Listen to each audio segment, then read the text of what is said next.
શું તમે વધેલી ખીચડીના ઉત્તપમ ખાધા છે? ઘણીવાર આપણી ખીચડી બચતી હોય છે, તો આપણી ખીચડીની ઘણી રેસીપીઓ બનાવતા હોઈએ, મુઠિયા યા ફિર વધારીને ખાઈ લેતા હોઈએ છીએ. પણ આજે આપણે સરસ મજાના એવા ટેસ્ટી એવા ઉત્તપમ બનાવીએ. તો આ ઉત્તપમ બનાવવા માટે આપણે એક બાઉલમાં ખીચડી એટલા જ માપમાં, જેટલી ખીચડી હોય એટલું જ માપમાં આપણે દહીં અને સોજી બી લેવાનું. આ ક્વોન્ટિટી આપણી ઉત્તપમ બનાવવા માટે રાખવાની, જેથી આપણા ઉત્તપમ સરસ રીતે ઉતરે. તો આ બધું ખીચડી અને સોજી એક મિક્સર જારમાં આપણે લઈ લઈશું. સોજી બી અંદર એડ કરી લઈશું આપણે. સોજી જાડી તે જેવી બી હોય એવી મિક્સરમાં લઈ લેવાની. એમાં દહીં આપણે અડધું જ અત્યારે એડ કરીશું. અત્યારે ગ્રાઇન્ડ કરવા માટે અડધું એડ કરીશું, બાકીનું આપણે પછી કરીશું, ત્યાંથી સ્મૂથ બેટર બને. આની ઉપર આપણે લીલા મરચાં અને આદું લીધું છે અને અડધા લીંબુનો રસ ઉમેર્યો છે અંદર. હવે આપણું બેટર અત્યારે ગ્રાઇન્ડ થઈ ગયું. તો દેખો, અડધું દહીં બાકી હતું એ હવે લઈ લઈશું, કારણ કે આપણું બેટર થીક બન્યું છે. હવે અડધું બેટર એ અંદર એડ કરી લઈએ, જેથી આપણું સ્મૂથ બેટર તૈયાર થાય. તો અહીંયા આ બેટર આપણું રેડી છે. હવે આટલું પતલું આપણે અને આટલું થીક બેટર રાખવાનું છે ઉત્તપમ બનાવવા માટે. તો આ બેટરને આપણે એક બાઉલમાં નીકાળી લઈએ.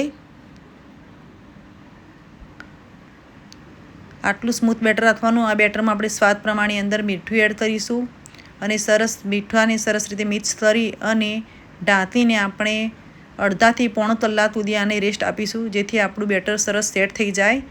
તો હવે આપણે ઉત્તપમ બનાવવાની ટાઈમે અહીંયા આપણે કાળા મરી, અહીંયા બ્લેક પેપર જેને કહીએ એ વાટી લઈશું, ક્રશ કરીને લઈશું. આમાં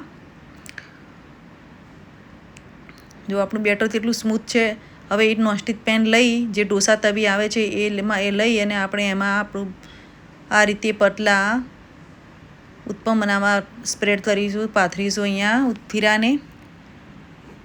તમે ચાહો તો જાડા બી બનાવી શકો છો, પણ અહીંયા મેં પતલા બનાવ્યા છે. એની ઉપર આપણે ઝીણી કાપેલી ડુંગળી અને ટમાટર ઉપર નાખીશું. તમે શાકભાજી બેટરની અંદર બી નાખી શકો છો, પણ અહીંયા હું ઉત્તપમની ઉપર જ નાખ્યા છે. હવે ઉપરથી આપણે અહીંયા ચાટ મસાલો ભભરાવીશું અને સાથે જ ઓરિગાનો જે આવે છે એ નાખીશું અને કાશ્મીરી લાલ મરચું ઉપર સ્પ્રિંકલ કરીશું. અને સાથે જ ઉપર આપણે તેલની ધાર, એના મોરે તેલની ધાર કરીશું, જેથી આપણી કિનારું કડક ના થઈ જાય, ક્રિસ્પી અને સોફ્ટ બને. ઉપર બી થોડું 4 થી 5 બૂંદો તેલની નાખીશું. હવે આપણો ઉત્તપમ નીચેથી એકદમ સરસ શેકાઈ ગયો છે ને પલટી દઈશું અને સરસ રીતે આ આપણા ઉત્તપમ અત્યારે રેડી થઈ ગયા. આ ઉત્તપમ તમે ગ્રીન ચટણી તે ટોમેટો કેચઅપ સાથે બી ખાઈ શકો, યા દહીં સાથે બી સારા જ લાગે છે. અહીંયા મેં દહીં નથી લીધું.